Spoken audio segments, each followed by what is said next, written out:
ഇത് ഞാൻ ഇന്നലെ വാങ്ങിച്ചൊരു പുതിയ പേന നിങ്ങൾ എടുത്തായിരുന്നാ? ജിത്തുവേ, എന്താ അപ്പൊ വിളിച്ചത്? എടാ ഞാൻ ഇന്നലെ മേടിച്ചിട്ട് പേന എടുത്തായിരുന്നാ? ഇന്നലെ എടുത്തായിരുന്നേ. എടാ എന്നെന്താ ചോദിക്കാൻ മകളെ, പിന്നെ പപ്പ കണ്ടില്ല, എടുത്തിട്ട് ആരുടെ സാധനങ്ങൾ എടുക്കണമെങ്കിലും പപ്പയുടെ ആയാലും മമ്മിയുടെ ആയാലും ആരുടെ ആയാലും നമ്മൾ ചോദിച്ചിട്ട് എടുക്കാവുള്ളൂ. ആരുടെ എടുത്തോ, പക്ഷെ ആ ആളോടൊന്ന് പറഞ്ഞിട്ട് വേണം എടുക്കാൻ കേട്ടോ. ചോദിച്ചിട്ട് ശരി ശരി. അപ്പ ഞാൻ കാശ് എടുക്കാണേ. അപ്പ ഞാൻ 100 രൂപ എടുക്കാണേ.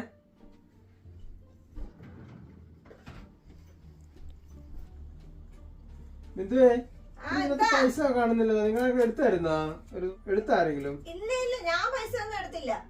ഞാൻ എടുത്തായിരുന്നു. അപ്പൊ അത് ഞാൻ എന്നെ ചോദിച്ചില്ല. ഞാൻ ഇന്നലെ നിങ്ങൾ പറഞ്ഞല്ലോ മക്കളെ, ആരെങ്കിലും എന്തെങ്കിലും എടുക്കണം ചോദിച്ചിട്ടൊക്കെ എടുക്കാവുള്ളൂ. എപ്പൊ ചോദിച്ചത്? പപ്പ ഇവിടെ കിടന്നുറങ്ങിയപ്പോലെ ഞാനൊന്നും ചോദിച്ചത്. ആ, കിടന്നുറങ്ങിയപ്പോ 100 രൂപ എടുത്തു. 100 എടുക്കാണേ, കാശ് എടുക്കാണേ, അതല്ലേ?